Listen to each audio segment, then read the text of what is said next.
শুভ সকাল বন্ধুরা, সবাই কেমন আছো? আশা করছি ভালো আছো। আমরা তোমাদের আশীর্বাদে, প্রভুর আশীর্বাদে ভালোই আছি। সকাল সকাল মান্তু উঠে পড়েছে। উঠে ব্রাশটা নিয়ে বাইপাসে চলে গেছে। ওই যে ব্রাশ করতে শুরু করে দিয়েছে, তার মধ্যে ওর পিসি দোকান খুলে ফেলেছে, চায়ের দোকান। সকাল সকাল খুলতে হয় তো তাই। অমনি ওর কাকা চা খেতে গেছে, ওর সঙ্গে চা খাবে।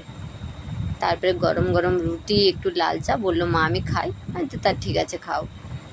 এদিকে পিসি সবাইকে চা দিচ্ছে, লোক চা খেতে এসছে তো ওদিকে চা দিচ্ছে। মান্তু এখনও রুটিটা খাওয়া শেষ হয়নি। তারপরে খাওয়া দাওয়া কোনোরকমভাবে শেষ করলো মান্তু। এসেই ড্রয়িং করা শুরু করে দিয়েছে। নতুন নতুন পেয়েছে তো, ঠাম্মি নিয়ে এসছে পেন্সিল, রং পেন্সিল, এখন আঁকতে বসে গেছে, খুব পড়াশুনো করছে। তারপরে 9টার দিকে আমি ওকে আবার কি করলাম, দুধ, কর্নফ্লেক্স আর একটু কলা দিয়ে ওকে খেতে দিলাম।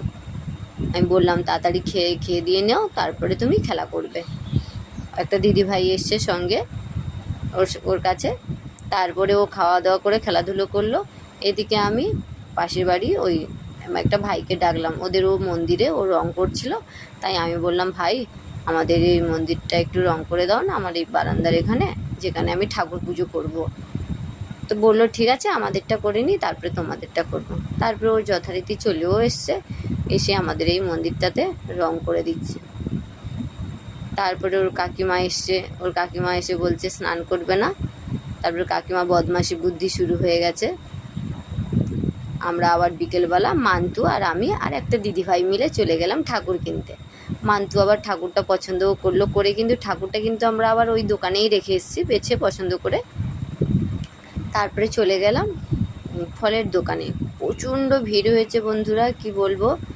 তারপরে কোনোরকমভাবে ফল করে তারপরে চলে গেলাম ওই নাড়ু ফাড়ু নিতে, কারণ আমি এবছর নাড়ু বানাতে পারিনি, একা হাতে তো করে উঠতে পারিনি, তাই সব কিনে নিয়েছি।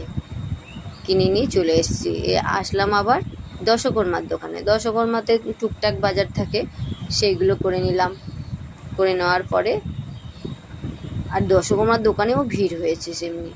আর এদিকে মান্তু বলে আমি মোয়া খাবো। ও আবার দোকান থেকে ওকে আমি আবার একটা মোয়া কিনে দিলাম, ওই যে নিয়ে মুড়ির মোয়া ও খেতে শুরু করে দিয়েছে। এদিক দিয়ে দশকর্মা হওয়ার পরে আমরা চলে গেলাম মিষ্টির দোকানে।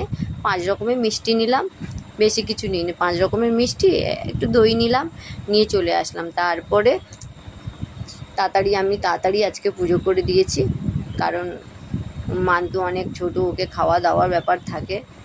তা আমি যেমনই পেরেছি তেমনি করেছি। জানি না কতটা আমি গোছাতে পেরেছি, তোমরাই বলতে পারবে বন্ধুরা। একা হাতে তো একটুখানি দেরি হয় গুছিয়ে উঠতে। এইদিকে দেখো, এইদিকে আমার মা লক্ষ্মীনারায়ণ সব ঠাকুর আছে, এদিকে আমার গোপাল। তারপরে পুজো হওয়ার পরে ওর পিসিমশাই বাড়ি যাবে, অটো আর আসছে না। ওর পিসিমশাইকে ছাড়তে এসছে মান্তু, আর আমি বাইপাসে মানে মেন রোডে এসছি অটোতে তোলার জন্য। দুপুরবেলা তো দেখো বন্ধুরা, কোনো অটোই নেই, পুরো রাস্তাটা ফাঁকা। তারপরে কোনো রকম একটা অটো আসলো, ওর পিসিমশাইকে তুলে দিয়ে আমরা চলে আসলাম সন্ধেবেলাতে একটু হনুমানজির মন্দিরে। মান্তু আর আমি একটু ধূপ মোমবাতি জ্বালাতে আসলাম। তারপরে অনেক দিন আসা হয়নি তো তাই এই একটা ছোট্ট ব্লগ তোমাদের সঙ্গে শেয়ার করলাম, কেমন হয়েছে জানিও।